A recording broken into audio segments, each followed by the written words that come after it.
Hi everyone, I'm Nathan with the eBookreader.com. I'm going to give you guys a review of the Kindle Touch today. This is actually the Kindle Touch 3G with special offers. So it's got the ad on the home screen and on the screensavers. So let me show you the hardware that's really basic. We've just got a button down here, it's the home button. And then on the bottom there's a headphone jack, USB port, that's the power button right there, and there's also a speaker on each side. So it's very streamlined as far as that goes, and then it doesn't have the touch, or it doesn't have the buttons on the side like the Kindle 4 has, since it's a touch screen. So this is your menu, the home screen. It looks just like the older Kindles. I was kind of hoping that they would add like a book cover view or something, but it's still the same as the older Kindles. You scroll through your list like this. You can view your archived items over here, of course. I've noticed one thing, that it doesn't support a lot of the active content that the Kindle 3 supports. It's sort of like the Kindle 4, where it has just a few of them that support it. Okay, so since it has the speakers, it will support audiobooks as well as ebooks. You can download these. These have to be downloaded over Wi-Fi. In the instant he appeared, he was smiling widely, showing pearly, perfect. So the whole Amazon thing, it ties in with Audible.com, so you can get the audiobooks. It also supports MP3 playback with this, and then also text-to-speech, which I'll show you here in a second. Let's go ahead and open up a book, and I'll show you the e-reading features.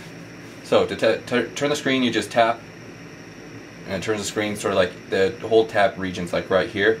If you tap on the left edge, you'll go back. So if you're holding it left-handed, you can easily tap right here to go forward.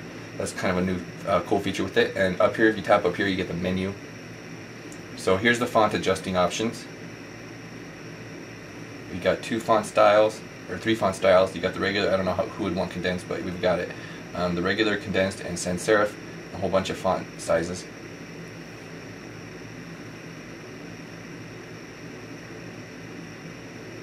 So the Kindle, it uses an infrared touchscreen like the Sony's and the Nook. So far so good, everything works well with it.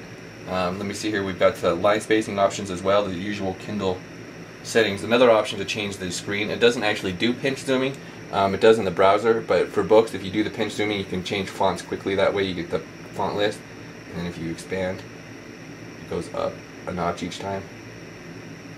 So that's kind of a quick way to adjust font, that's nice. Let's see here, you've got the usual on-screen functions here, the dictionary, the add notes, the add highlights.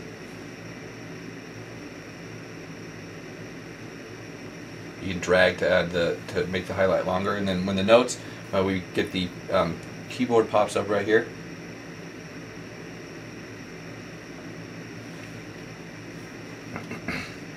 So then you get a little icon next to it.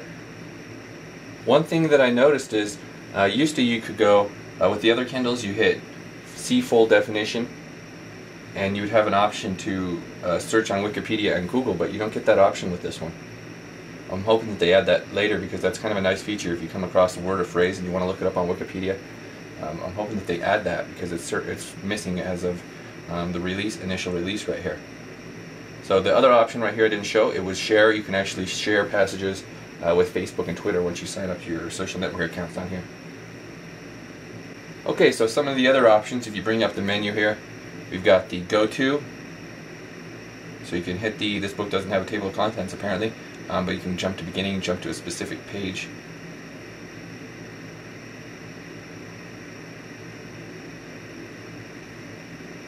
Okay, so let me show you the text-to-speech function. You come in here and turn this on, and then it'll bring up the menu right here. You've got a male voice, female voice, and you can adjust the speed. It is not easy to restore lost property to any one of them.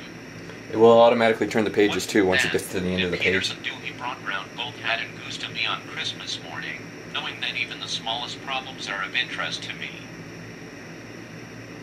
The goose we retained until this morning, but there were signs that, in spite of the slight frost, it would be well that it should be eaten without unnecessary delay. Its finder has carried it off, therefore, to fulfill the ultimate destiny of it.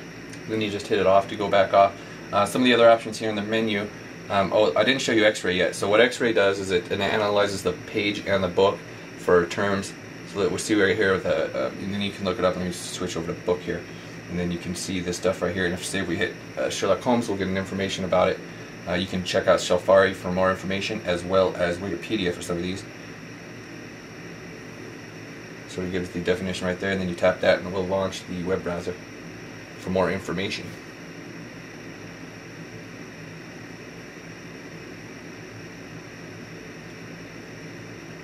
Not exactly fast, is it?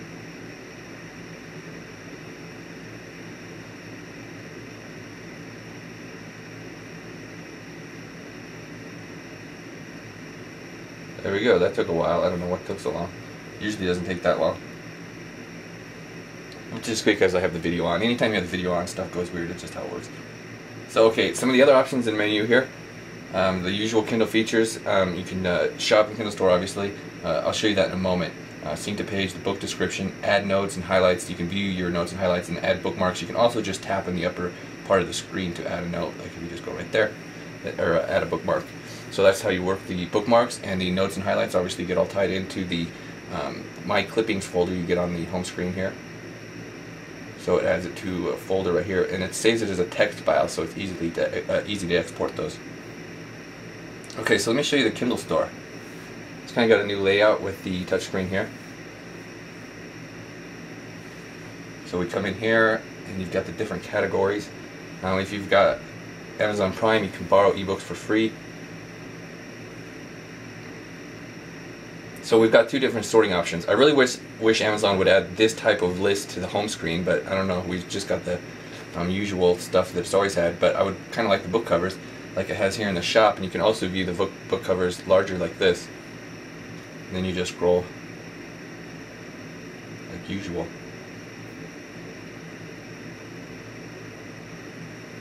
Tap on a book and it brings up the description and the reviews, and you can choose to download the sample or buy it. So you hit that and it'll expand the description. And you've also got the other titles right here, and then the reviews. So I like having the reviews. That's always nice to have the reviews in the ebook store so you know what you're getting. Okay, so let me show you some of the other features here. You got the usual sections in here, all the newspapers, magazine sections. I'm going to go ahead and go back to the home screen to show you guys how the web browser works. So you hit menu, and then we've got it in the experimental section right here, web browser. So we've also got MP3 player support with the speakers and all, and in the text-to-speech, of course. So the web browser has got a new and improved web browser. It's not exactly fast, as you can tell.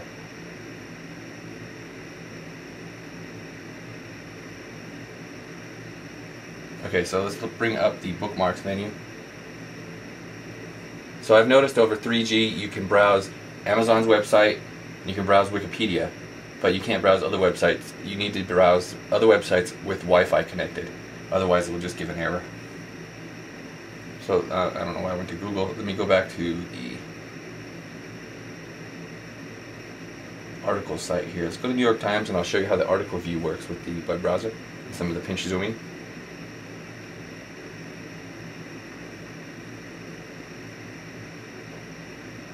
Wait for the page to stop before it'll zoom. Okay, there we go. You can double tap. That works pretty well to zoom in on the article. We've also got the pinch zooming. It doesn't work as smoothly. There we go.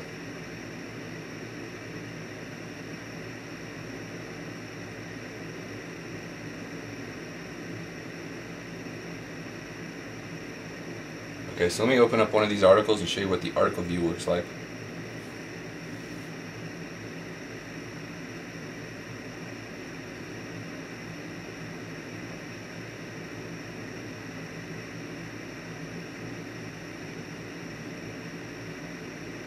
Okay, so you can either go article view, or you can just do the double tap like I did. The double tap actually works pretty well. It usually resizes the article to fit the screen.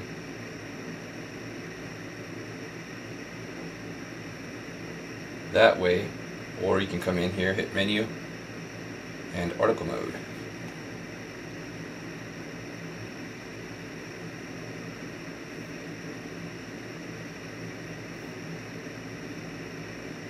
So that way it formats it just for the Kindle screen. It works a little bit better that way for browsing article sites, news sites.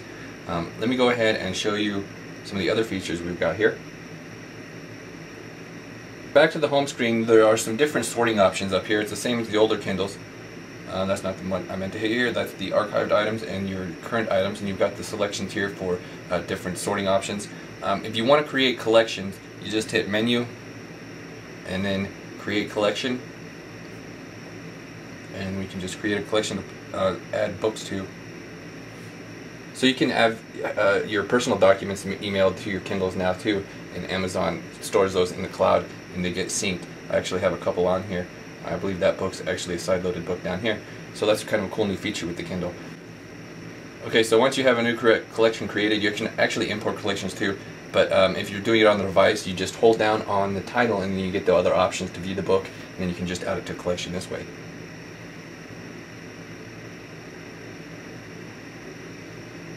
And then it also remains in this list.